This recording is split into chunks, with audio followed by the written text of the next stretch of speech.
sa inyo. Yan po ang banat ni dating Pangulong Rodrigo Duterte sa Kamara kasunod ng muli niyang pagdedma sa pagdinig ng Quad Committee tungkol sa war on drugs. Nadismaya kasi ang ilang mambabatas at sinabing baka raw natatakot lang ang dating Pangulo na humarap sa komite. Ginit ni Duterte na wala na siyang kailangang sabihin sa Kamara dahil nailabas na niya lahat sa kaparehong pagdinig naman sa Senado.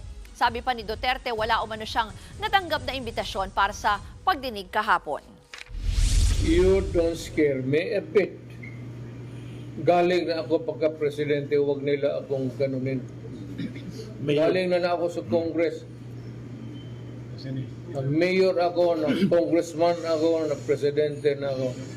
Do not give me that. Mga kapatid, ako po si Ruth Cabal. Maging maalam at may pakialam sa mga may init at rumaratsadang balita sa Frontline Express. Para maging updated sa balitaan, mag-subscribe lang sa social media pages ng News 5.